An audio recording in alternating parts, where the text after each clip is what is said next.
the 17th of January, 1945. Western Pacific, 200 miles southeast of Formosa. The water is black glass beneath a moonless sky. Lieutenant Commander Hiroshi Nakagawa stands on the conning tower of I-48, his knuckles white against cold steel, watching phosphorescence trail in their wake like ghosts. The submarine's diesel engines throb through the hull, a rhythm he has trusted for 3 years, through 23 patrols, through waters that once belonged entirely to the Empire. Tonight, that rhythm sounds different. Hollow, like a heartbeat counting down. He does not know that 12 miles north, an American destroyer escort has already painted his position on a primitive radar screen. He does not know that aircraft are being scrambled from a carrier whose name he would not recognize. He does not know that in 90 minutes, I-48 will cease to exist, that he will die without ever seeing what killed him, that his submarine will join 43 others. Lost in these same waters over the past 4 months, a hemorrhaging so catastrophic that Imperial Navy headquarters in Tokyo has stopped announcing submarine losses altogether, stopped assigning replacement crews, stopped pretending that Japan's underwater fleet still functions as anything more than a funeral procession sliding toward the abyss. What he knows is simpler and more terrible. The ocean has become hostile. Not in the way of storms or depth charges, those dangers are known, calculable, survivable. This is something else. The Americans have transformed the Pacific into a killing floor, so methodical, so inescapable, that veteran submariners now whisper a new phrase in the cramped quarters of their boats. The ocean hunts us now. They are right. In December 1941, the Imperial Japanese Navy possessed the finest submarine fleet in the Pacific, 63 long-range boats, many displacing over 2,000 tons, with ranges exceeding 16,000 miles. These were not mere warships. They were strategic instruments, designed for a naval doctrine that envisioned submarine warfare as samurai combat, decisive engagements against capital ships, not the commerce raiding that obsessed Western navies. Japanese doctrine held that submarines should hunt battleships and carriers, not merchantmen. Glory lay in sinking warships, not in the patient strangulation of supply lines. This philosophy was born from Bushido and shaped by limited resources. Japan believed the Pacific War would be short a series of knockout blows that would force America to negotiate. Submarines would support this strategy by ambushing American battle fleets, by transporting troops to isolated garrisons, by serving as reconnaissance platforms for the combined fleet. They would be, in essence, underwater cruisers, fast, powerful, honorable. American submarine doctrine was different, cruder, less elegant, from the first day of war. U.S. submarines were ordered to unrestricted submarine warfare, to sink anything that floated under the Japanese flag. No rules, no chivalry. Tankers, freighters, fishing boats, hospital ships, marked but not verified, everything was a target. The goal was not glory but strangulation. Cut Japan's oil, cut her steel, cut her rice, and wait for the empire to collapse from within. For the first 18 months of war, American submarines struggled. Their torpedoes malfunctioned catastrophically. Mark 14 torpedoes ran too deep. Their magnetic exploders detonated prematurely or not at all. Their contact exploders crumpled without triggering. Submariners fired perfect shots at stopped targets and watched their torpedoes clang harmlessly against steel hulls. The Navy's Bureau of Ordnance denied the problems existed, blamed the submarine crews, threatened courts-martial. American submariners died attacking targets they could not sink, using weapons their own leadership insisted were perfect. Meanwhile, Japanese submarines roamed with impunity. I-26 shelled California. I-25 launched a floatplane that firebombed Oregon forests. I-175 torpedoed the carrier Wasp.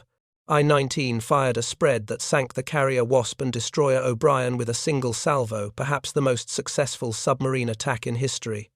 Japan's underwater samurai seemed unstoppable. But by late 1943, the mathematics had shifted. American torpedoes finally worked. Submarine production accelerated. New Gato and Balao-class boats entered service faster than Japan could sink them.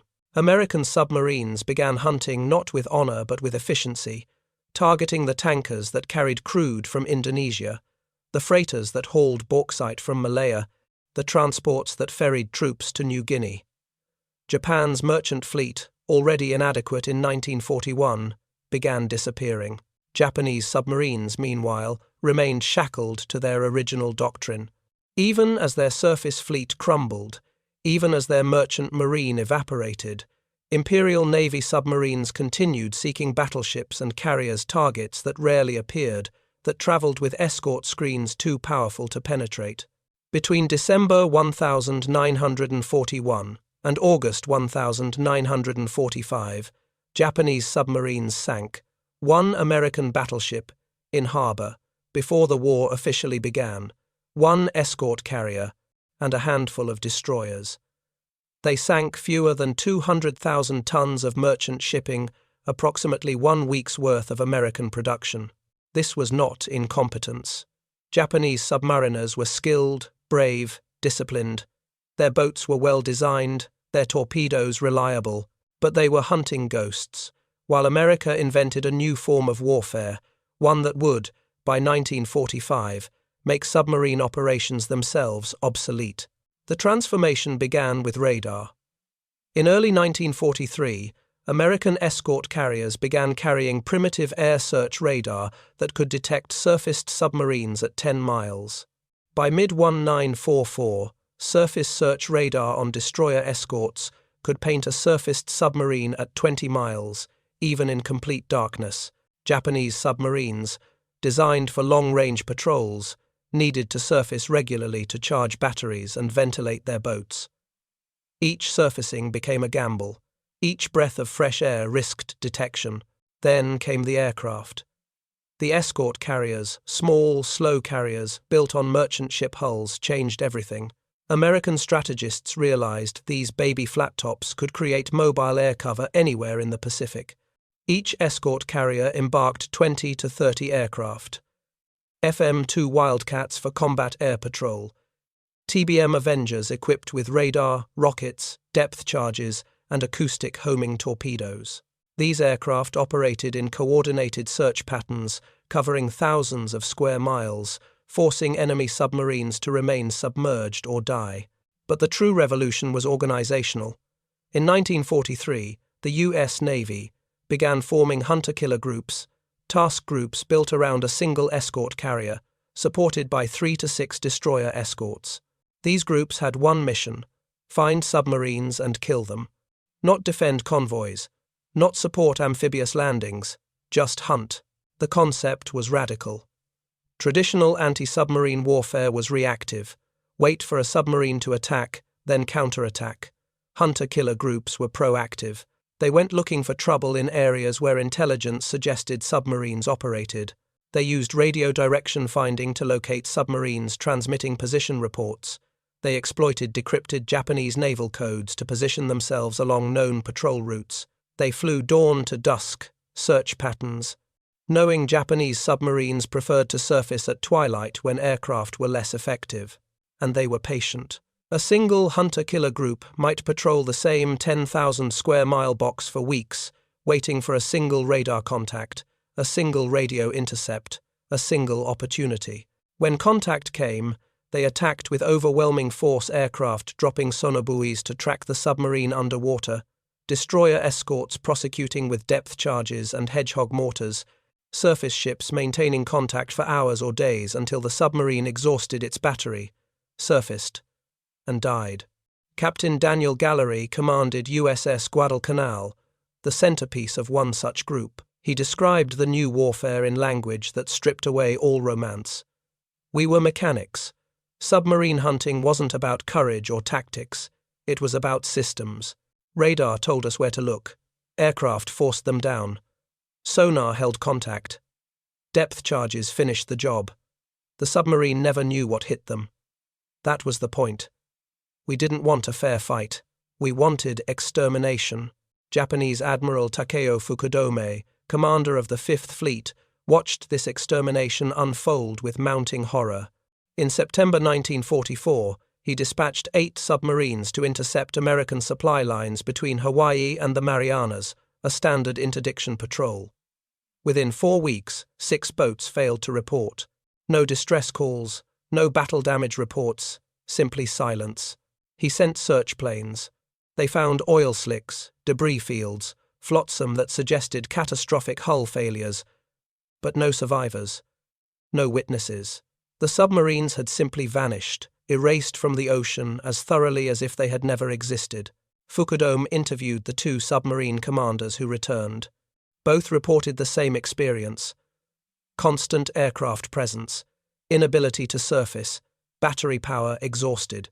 One commander described spending 43 consecutive hours submerged, his crew hallucinating from carbon dioxide buildup, the boat slowly flooding from minor leaks, finally surfacing in desperation only to dive again seconds later when radar-equipped aircraft appeared from nowhere. He abandoned his patrol and fled home, submerged, using his snorkel to charge batteries, taking 3 weeks to cover a distance, normally requiring 5 days. The Admiral understood then what Tokyo refused to acknowledge. Japanese submarines no longer controlled any part of the Pacific. They could not complete patrols. They could not intercept convoys. They could not even transit safely between bases. The Americans had achieved what every navy had dreamed of since submarines were invented. They had negated the submarine threat entirely. Consider the statistics. In 1942, Japanese submarines sank 40 Allied vessels. In 1943, they sank 32. In 1944, they sank 11. In the first 7 months of 1945, they sank none. 0. Japanese submarines were at sea, dozens of them, but they accomplished nothing. They could not surface, could not attack, could not survive. Meanwhile, American submarines operated with near impunity. By 1944, Japan's merchant fleet had contracted so severely that American submarines struggled to find targets. Skippers radioed headquarters complaining about empty ocean. The Japanese merchant marine, which comprised 6.4 million tons in December 1941, measured 1.5 million tons by August 1945, a 77% reduction.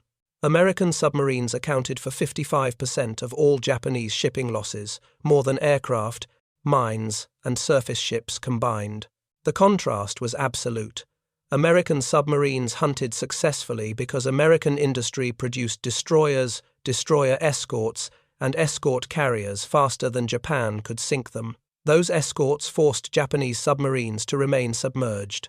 Japanese submarines died because they could not surface, could not charge batteries, could not ventilate, could not navigate, could not attack. The hunter became the hunted. Commander Tatsunosuke Arizumi, captain of the submarine The 400, one of Japan's massive Sentoku-class boats, capable of carrying 3 bomber aircraft, wrote in his diary during a February 1945 patrol east of Luzon, "We are not submariners anymore. We are fugitives. Every day is the same. Dive before dawn. Creep through water so silent we hear our own heartbeats. Surface at midnight for 20 minutes. Charge batteries. Submerge again. Repeat. We have been at sea 19 days. We have not attacked anything. We have not seen anything except American aircraft. Our mission is survival, nothing more. The Emperor deserves better warriors than this." But the Emperor's warriors had no options. Japan's submarine construction lagged catastrophically. Between December 1941 and August 1945, Japan completed 126 submarines, barely more than her losses. The United States completed 228, despite starting the war with fewer boats than Japan. American shipyards built submarines faster than crew training could keep pace. Japanese shipyards struggled to replace losses. Worse, Japan's remaining submarines were increasingly relegated to supply runs, the rat runs, to isolated garrisons that stubbornly refused to surrender. Submarines designed to hunt battleships became underwater freighters, carrying rice, ammunition, and mail to defenders on Truk, Rabaul, and Wake. These supply missions were suicide. American hunter-killer groups learned the routes, staked out approach channels, waited. Submarine after submarine disappeared, attempting to deliver supplies to garrisons that would surrender weeks later anyway. The strategic absurdity was staggering. Japan spent years building elite submarines, training crews in underwater warfare, developing advanced tactics, then squandered everything, transporting food to islands that contributed nothing to Japan's defense. But the alternative was abandoning those garrisons, an ideological impossibility for a military culture built on concepts of honor and death before surrender. The killing intensified through spring 1945.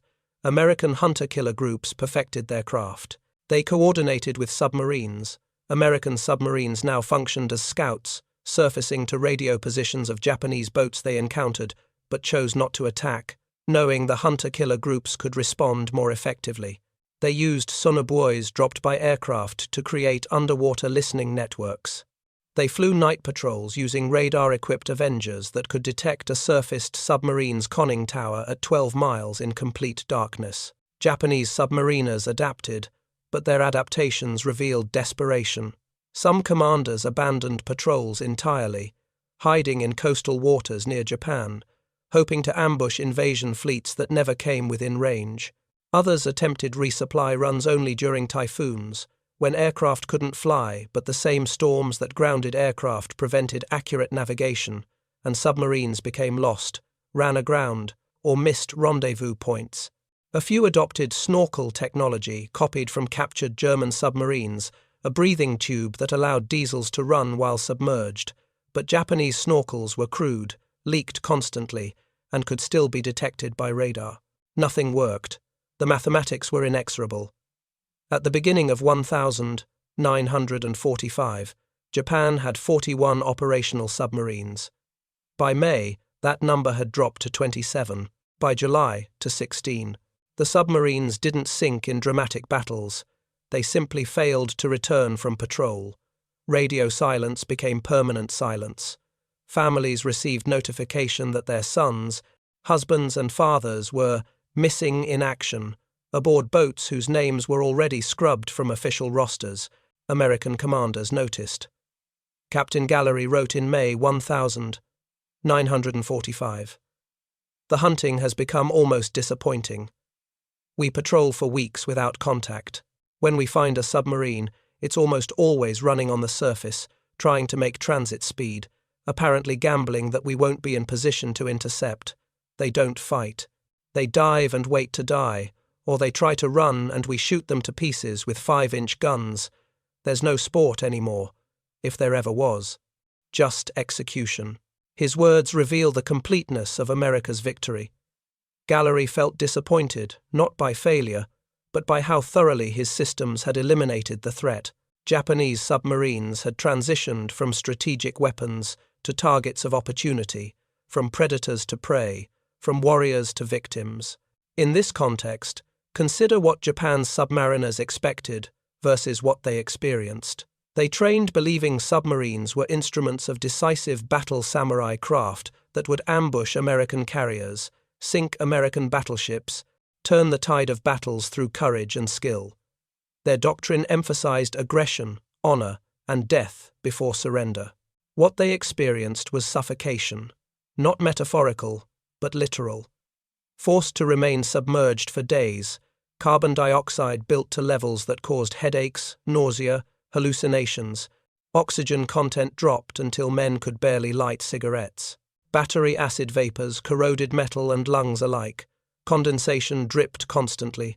Everything was damp, everyone was sick. The air tasted like battery acid and unwashed bodies. And always, the fear. The certain knowledge that somewhere above, American aircraft circled with radar sets scanning, that destroyer escorts prowled with sonar pinging, that the ocean itself had become hostile. Every sound magnified. Was that propeller noise? Was that splash a depth charge? Should we go deeper, or are we already too deep? Do we have enough battery to reach base, or will we have to surface and die?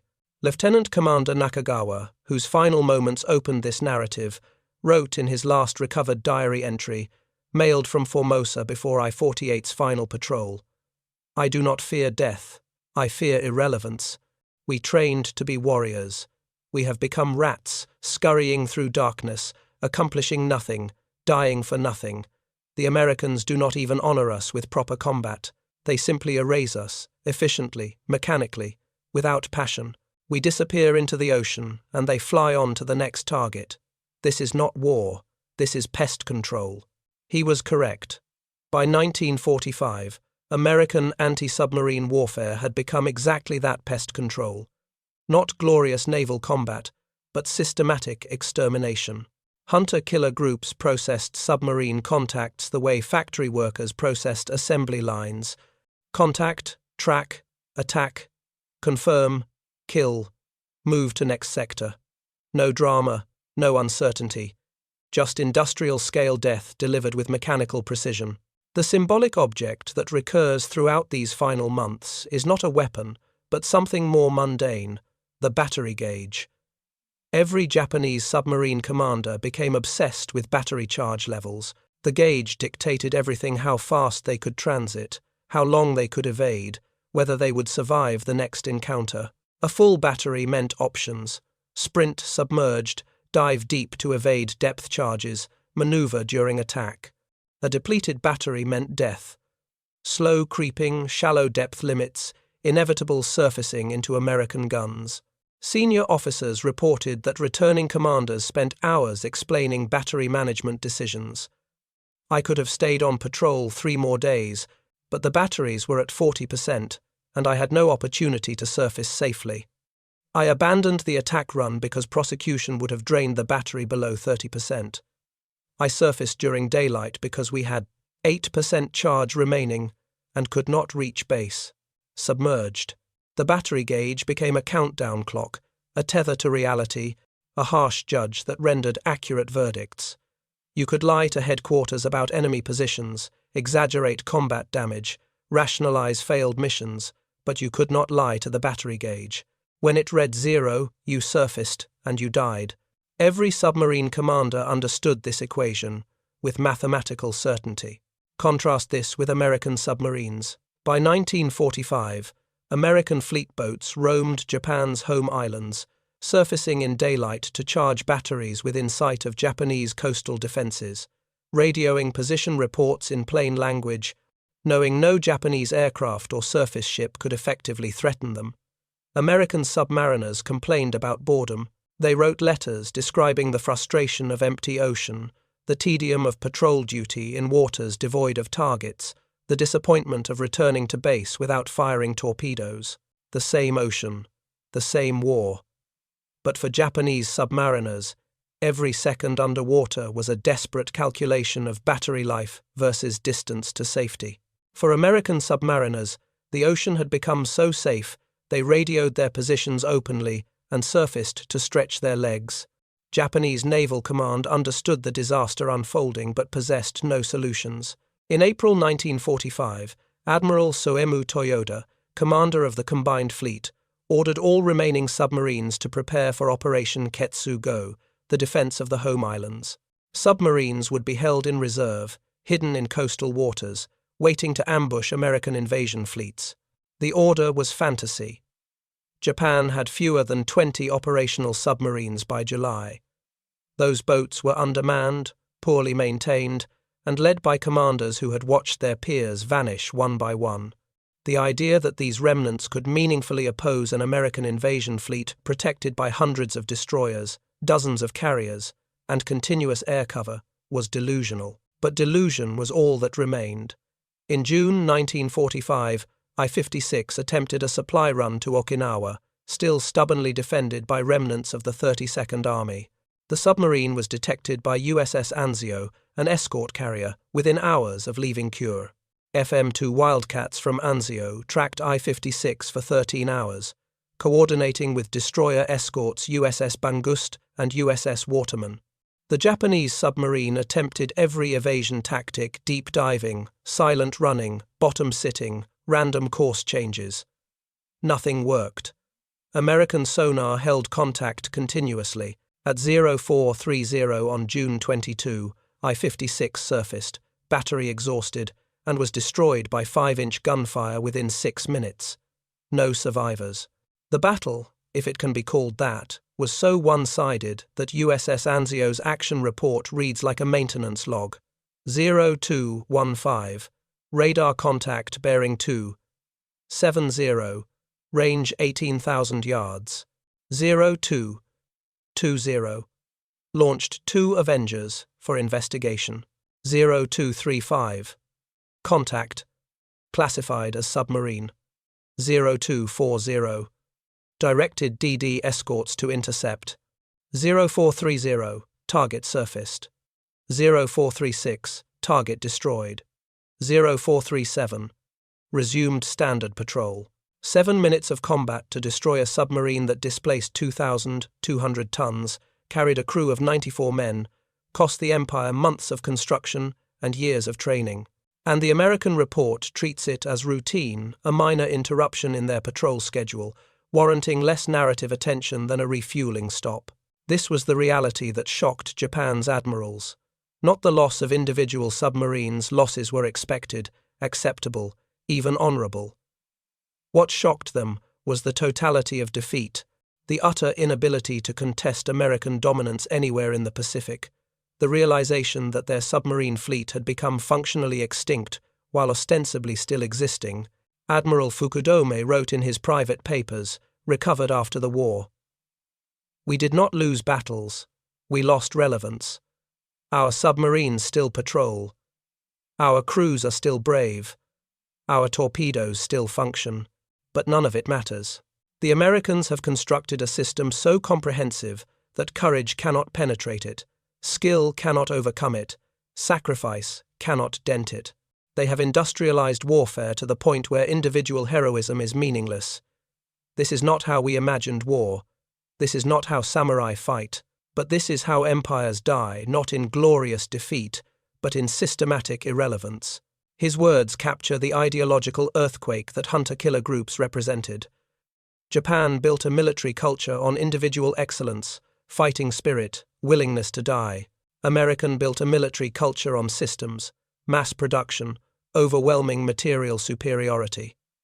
When these philosophies collided, there was no contest. Japan's submariners were every bit as brave, skilled, and dedicated as their American counterparts. It didn't matter.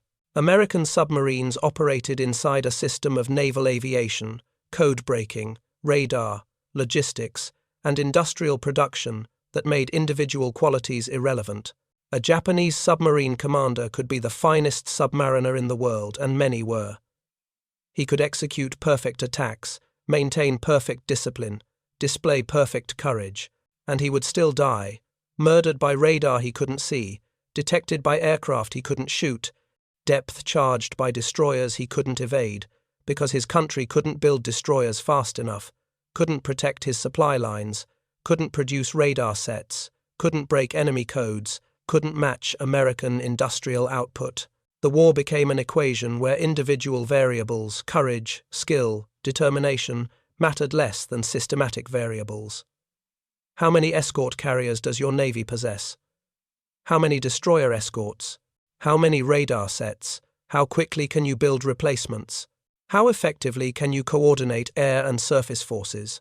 How reliably can you decrypt enemy communications? Japan had no good answers to these questions. America had excellent answers. The result was mathematical. Japanese submarines died at rates that exceeded replacement. American submarines hunted so effectively they ran out of targets. The Pacific became an American lake, and Japanese submarines became historical footnotes, brave men aboard excellent machines fighting inside a system that had already lost the war. The final weeks of submarine warfare were postscript and epitaph. In early August 1945, Japan had perhaps a dozen operational submarines. Most sat in port, unmanned, awaiting fuel and crews that would never arrive. A few attempted to sortie, more from institutional momentum than any strategic logic. These final patrols accomplished nothing except adding names to casualty lists. I-400, that massive submarine capable of launching bomber aircraft, surrendered at sea on the 29th of August 1945, having never fired a shot in anger. Her captain, Commander Ariazumi, committed suicide before the surrender, unable to bear the humiliation.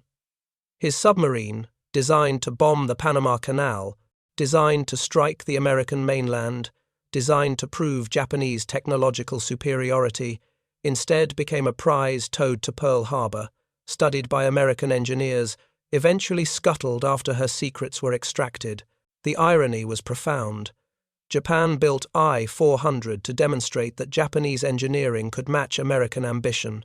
Instead, she became proof that engineering means nothing without industrial capacity, that innovation is worthless without resources to implement it, that one wonder weapon cannot overcome systemic inferiority.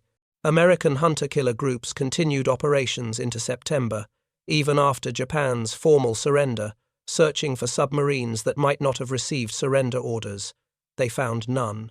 The last submarine contact occurred on the 14th of August 1945, a possible target detected by USS Vela Gulf east of Tokyo Bay. Aircraft prosecuted for 3 hours without conclusive results. The submarine, if it existed, escaped or was destroyed. Either way, it was the final hunt, the last moment when American forces needed to fear Japanese submarines. After that, silence. The ocean returned to normalcy. Hunter-killer groups disbanded. Escort carriers returned to port and were scrapped or sold. Destroyer escorts were mothballed. The massive apparatus of anti-submarine warfare, built at tremendous cost, was no longer necessary. Japanese submarines were extinct, and American submarines had long since run out of targets. In the end, the destruction of Japan's submarine fleet was not a battle, but an industrial process, systematic, efficient, almost gentle in its impersonality. No dramatic duels, no epic struggles, just the steady application of superior systems, repeated thousands of times, until the threat ceased to exist. What shocked Japan's admirals was the realization that courage didn't matter, that warrior spirit didn't matter, that Bushido didn't matter when confronted by an enemy who approached war as an industrial problem requiring industrial solutions. They had built a military around the idea that superior will could overcome material disadvantages.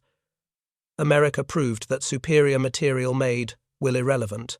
This is the lasting legacy of the hunter-killer groups. They demonstrated that modern warfare rewards systems over individuals, logistics over heroism, economics over courage. A submarine commander's skill mattered less than his nation's ability to produce escort carriers. A crew's bravery mattered less than their fleet's radar technology. Fighting spirit mattered less than industrial output. Japan's admirals understood this too late to matter. They watched their submarine fleet evaporate, watched their crews die in a war they could not win, watched systematic efficiency defeat personal excellence, watched American abundance transform ocean itself into a weapon no courage could resist. And perhaps that understanding, that shock, was the real defeat the moment Japan's military leadership realized they had built a philosophy of war that industrial modernity had rendered obsolete, that the samurai tradition could not survive collision with American mass production, that the Pacific was already lost the moment the first hunter-killer group assembled, the moment radar sets started sweeping empty ocean, the moment America decided submarine warfare would be solved not with better submarines, but with systematic extermination of all submarines everywhere. The battery gauges that obsessed Japan's submarine commanders were symbols of something larger, the countdown to a new world where traditional military virtues no longer guaranteed victory, where industrial capacity mattered more than warrior spirit, where efficiency triumphed over honor, where freedom and abundance and democracy proved themselves not through superiority of character, but through superiority of systems. Japan's submarines died in darkness, deep beneath water, erased without glory. But their deaths illuminated a truth that would shape every subsequent conflict.